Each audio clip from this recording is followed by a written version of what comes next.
Hello students, যারা 2025 সালে মাধ্যমিক পরীক্ষা দেবে তাদের জন্য কিছু গুরুত্বপূর্ণ টিপস এবং পুরো 90 নম্বরের ইংলিশের সাজেশন নিয়ে কথা বলবো। তো প্রথমে আমরা সিন প্যাসেজ দিয়ে চলে যাব। তো তোমরা জানো প্রথমে 20 নম্বর সিন প্যাসেজ থাকে, তার মধ্যে 12 নম্বর হচ্ছে প্রোজ থেকে, 8 নম্বর পোয়েম থেকে। তো 12 নম্বর প্রোজ থেকে এবারের জন্য 2025-এর জন্য মোস্ট ইম্পর্ট্যান্ট হচ্ছে তোমরা অবশ্যই দি ক্যাট এই প্রোজটা ভালো করে প্রিপারেশন নেবে। তার সঙ্গে তোমরা দি পাসিং অ্যাওয়ে অফ বাপু বা আওয়ার রান এ কাইট এগুলো পড়তে পারো, কিন্তু মোস্ট ইম্পর্ট্যান্ট আমার মনে হয়েছে দি ক্যাট। এখান থেকে 12 নম্বর আসবে তোমরা জানো। আর এটাও তোমরা ভালোভাবেই জানো যে আমরা এর আগে দেখেছি যে প্রত্যেক ক্ষেত্রে এই প্রোজে অবশ্যই 5 নম্বর থাকছে মাল্টিপল চয়েস কোশ্চেন, আর 3 নম্বর থাকছে তোমাদের ওই complete the following sentences with information from the text. এই 5 নম্বর 3 নম্বর কম্পালসারি প্রতিবার থাকছেই, এবং তার সঙ্গে বাকি যে 4 নম্বর থাকছে সেই 4 নম্বরে কখনো তোমরা ম্যাক্সিমাম ক্ষেত্রে শর্ট অ্যান্সার টাইপ কোশ্চেন অথবা ট্রু ফলস এটা পেতে পারো। তো ট্রু ফলস থাকলেও 2 আর 2 4 থাকবে, বা শর্ট অ্যান্সার টাইপ হলেও দুটো থাকছে 2 বা 2, 2 দুগুণে 4 অর্থাৎ 2 আর 2 প্লাস 2। তো আমি এগুলোই ম্যাক্সিমাম ক্ষেত্রে থাকছে, কখনো হয়তো কস ডিবেট থাকতে পারে। তোমরা এইটা কম্পালসারি হয়ে যাচ্ছ যে 5টা এমসিকিউ থাকছে 5 নম্বরের, এবং 3টে থাকছে তোমাদের এই কমপ্লিট দি ফলোয়িং সেন্টেন্সে with information from the text অর্থাৎ ফিল আপ থাকছে। তো তোমরা এরকমভাবে প্রস্তুতিটা নেবে। তো এবারে আমি তোমাদের প্রোজ হিসাবে অবশ্যই দি ক্যাট প্রথম চয়েসে রাখতে বলবো, তারপরে তোমরা দি পাসিং অ্যাওয়ে অফ বাপু এবং তারপরে আওয়ার রান অ্যাওয়ে কাইট এটাও দেখতে পারো।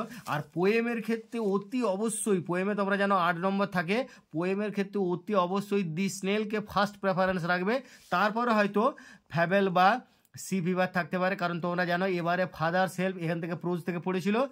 আর এইখানে আমাদের মাই ওন ট্রু ফ্যামিলি এইটা থেকে পোয়েমে পড়েছিল 2024-এ। তো বারবার বলছি 2025-এর জন্য পোয়েমের ক্ষেত্রে ফার্স্ট প্রেফারেন্স রাখবে দি স্নেল, আর তারপরে রাখছো তোমরা এই ফ্যাবেল বা তারপরে সি ফিভার।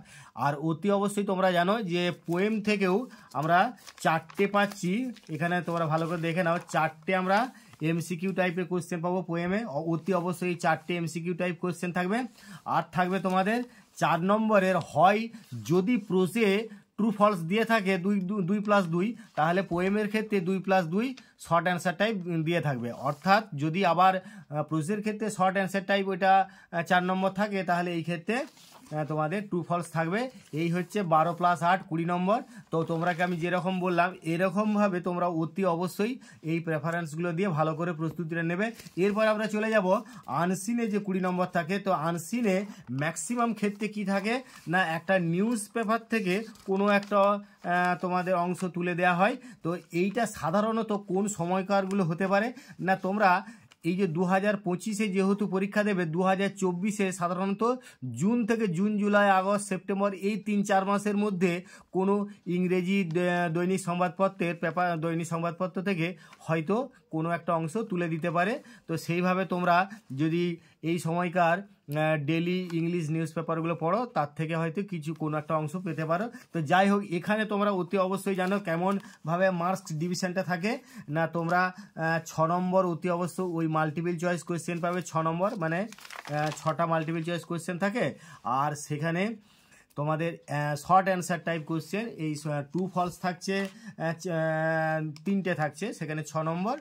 আর তোমাদের যেটা শর্ট কোশ্চেন বা অ্যান্সার এসে টাইপ কোশ্চেন থাকছে, শর্ট অ্যান্সার টাইপ কোশ্চেন, সেখানেও তোমাদের 4টে থাকছে, 4 দুগুণে 8 নম্বর।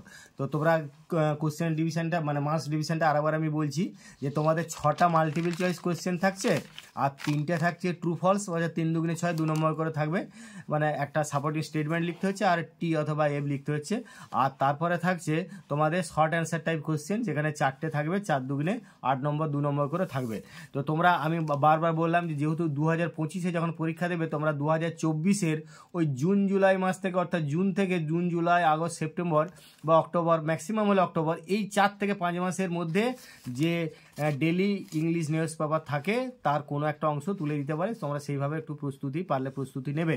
এরপরে চলে যাব গ্রামারে।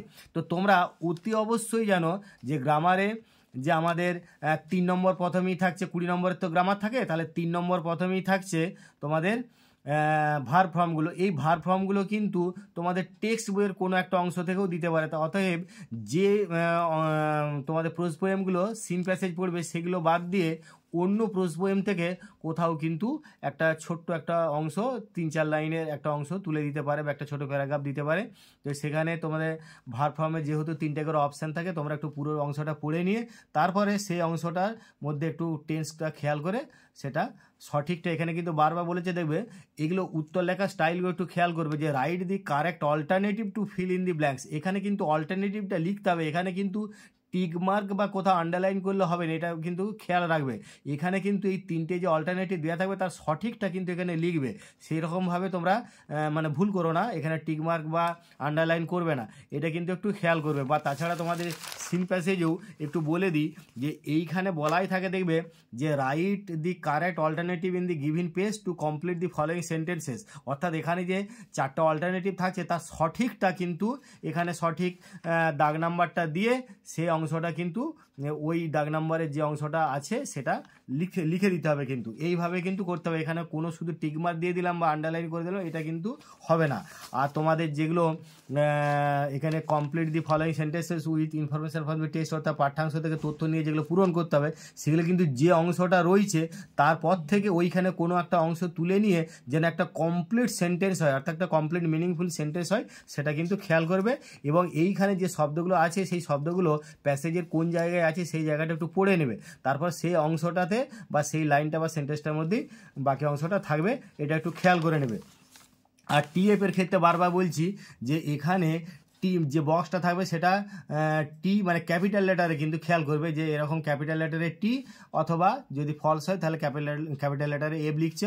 আর বাকি এখানে যে সাপোর্টিং সেন্টেন্স বলে লেখা থাকছে, এটা সাপোর্টিং সেন্টেন্সের অর্থ হচ্ছে পুরো একটা সেন্টেন্স কিন্তু তুমি যদি কমপ্লিট মানে যদি তোমার খুব বড় সেন্টেন্সটা হয়েছে বা অতটা তোমার প্রয়োজন নাই, তাহলে যে অংশটা দ্বারা তোমার এই স্টেটমেন্টটা ট্রু না ফলস প্রমাণ করা যাবে সেই অংশটুকু লিখতে হবে।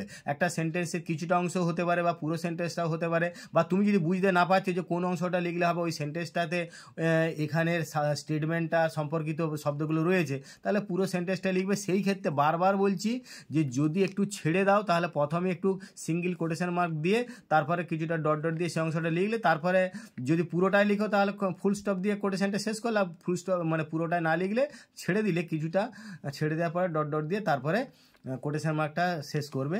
আর যতটুকু অংশ লিখো পুরোটাই সিঙ্গেল ইনভার্টেড কমার মধ্যে কিন্তু লিখবে। অবশ্যই বলছি টেক্সট থেকে টেক্সটে যেমনটি আছে হুবহু সেরকমভাবে সিঙ্গেল ইনভার্টেড কমার মধ্যে লিখবে এরকম সাপোর্টিং স্টেটমেন্টের ক্ষেত্রে। তাহলে আমি তোমাদের যেগুলো বলছিলাম যে এই যে এইখানেও বলছে দেখো, এবারে তোমরা এখন প্রোজের ক্ষেত্রে দেখলে যে পুরো অল্টারনেটিভটা লিখতে হচ্ছে, কিন্তু পোয়েমের ক্ষেত্রে একটা জিনিস খেয়াল করো, এখানে কিন্তু বলেছে tick the correct alternative to complete the following sentence. এখানে কিন্তু দেখো প্রত্যেকটার পাশে বক্স দেওয়া রয়েছে, একটা জিনিস খেয়াল করো এখানে কিন্তু বক্স দেওয়া নাই সিন প্যাসেজে প্রোজের ক্ষেত্রে, কিন্তু পোয়েমের ক্ষেত্রে এখানে কিন্তু বক্স দেওয়া রয়েছে। অতএব এখানে যেটি হবে সেটিতে টিক মার্ক দেবে, বা যেটি তুমি হবে বলে সম্ভাব্য মনে করছো সেটি টিক মার্ক দেবে, বাকিগুলো কিন্তু কিচ্ছু করবে না, ক্রস বা অন্যান্য কিচ্ছু দাগ দেবে না, ফাঁকা রাখবে, এটা কিন্তু খেয়াল করবে।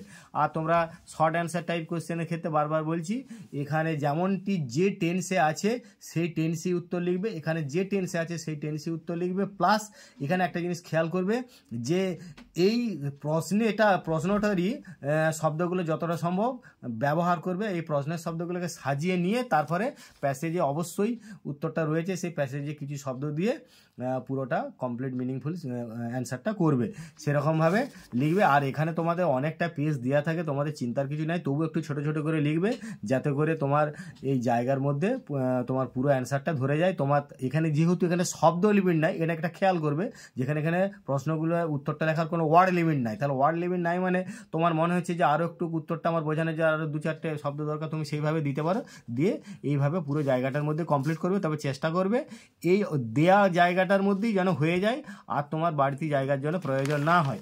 এবারে আমি তোমাদের এখানেও যেমন বললাম যে আনসিনের ক্ষেত্রে এখানে কিন্তু টিক মার্ক দিতে বলেছে যে টিক দি রাইট অ্যান্সার, এখানে কিন্তু অল্টারনেটিভ লেখার কোথাও জায়গা নেই, অতএব যেটি সঠিক হবে সেটিতে টিক মার্ক দেবে, বাকিগুলো কিন্তু কিচ্ছু করবে না, একদম প্লেন মানে ওইরকম ব্ল্যাঙ্ক রেখে দেবে। তাহলে সেইভাবে তোমাদের 6টা আছে, আমি আনসিনে প্রথমেই বলেছি।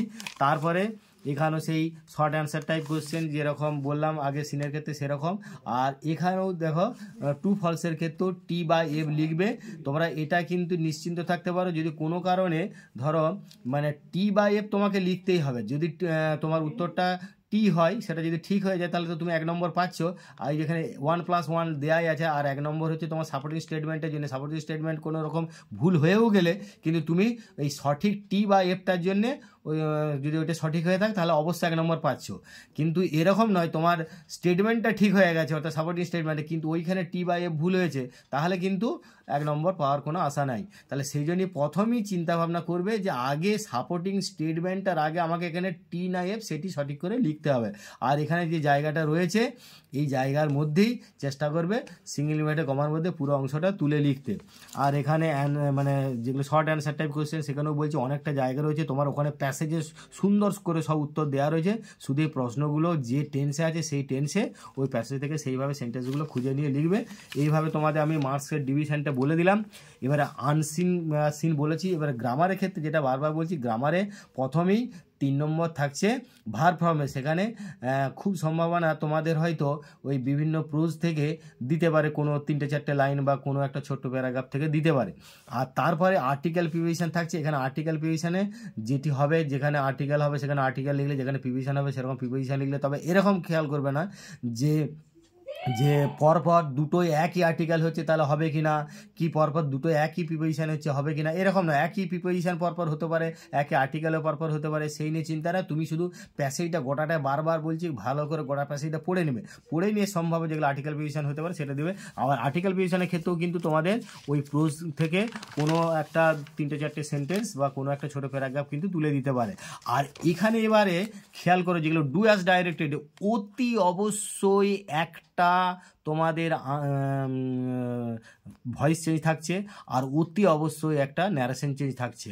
একটা ভয়েস চেঞ্জ মাস্ট থাকবে, একটা ন্যারেশন চেঞ্জ মাস্ট থাকবে, আর একটা জয়েনিংও থাকতে পারে, বা কোনো সেন্টেন্স থেকে অন্য সেন্টেন্সের ট্রান্সফরমেশনে থাকতে পারে, বা কোনো হয়তো তোমার পার্টস অফ স্পিচেরও চেঞ্জের ব্যাপার থাকতে পারে। কিন্তু তিনটের মধ্যে একটা অতি অবশ্যই ভয়েস, একটা অতি অবশ্যই ন্যারেশন চেঞ্জ থাকছে, আর একটা কিন্তু এরকম থাকবে। এরকম একটা মানসিকভাবে প্রস্তুতি নিয়ে আগাবে। আর ফ্রেজাল ভার্বে কোনো চিন্তা নেই, ফ্রেজাল ভার্বের লিস্ট দেওয়া থাকে তোমাদের। এই ক্ষেত্রে বারবার বলছি যে এখানে যে ভার্বটা আন্ডারলাইন করা আছে সেই ভার্বটা যে টেন্সে আছে সেই টেন্সেই কিন্তু ফ্রেজাল ভার্বটা হবে। বারবার বলছি এখানে ভার্বটা যে ফর্মে আছে টেন্স ফর্মে সেই টেন্স ফর্মেই কিন্তু এই ফ্রেজাল ভার্বটা হবে। এবং এখানে শুধুমাত্র ফ্রেজাল ভার্বটা মানে চেঞ্জ করে লিখবে। অর্থাৎ চেঞ্জ করে বলতে ধরো এখানে এসকেপ্ট আছে, তাহলে তোমার এসকেপ্ট মানে এখানে মেক অফ অর্থাৎ মেড অফ করতে হবে এখানে পাস্ট টেন্সের জন্য, তাহলে তোমাকে এখানে মেড অফই করতে হলো। তেমনি এখানে ধরো ডায়েড, এখানে পাস্ট টেন্সে রয়েছে, এবারে পাস্ট ডায়ে করতে হলো।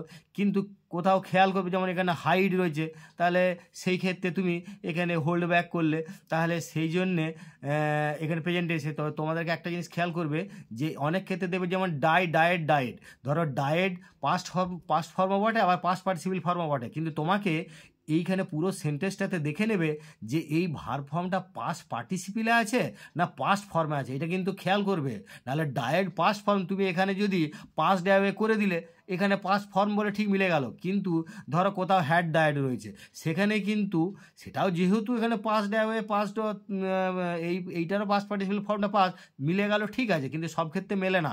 সেই জন্য খেয়াল করবে যে এই ভার্বটা পাস্ট ফর্মে না পাস্ট পার্টিসিপল ফর্মে রয়েছে, সেই অনুযায়ী এখানে কিন্তু শুধু তোমাকে ফ্রেজাল ভার্বটা লিখতে হয়েছে। আর একটা খেয়াল করবে ফ্রেজাল ভার্বের ক্ষেত্রে যেটা তুমি তিনটে আগে পড়ে নেবে, যেটা তোমার কনফার্ম মনে হবে যে হ্যাঁ এটাই বটে, এটা ছাড়া অন্য কিছু হতে পারে না, আগে সেইটা করবে।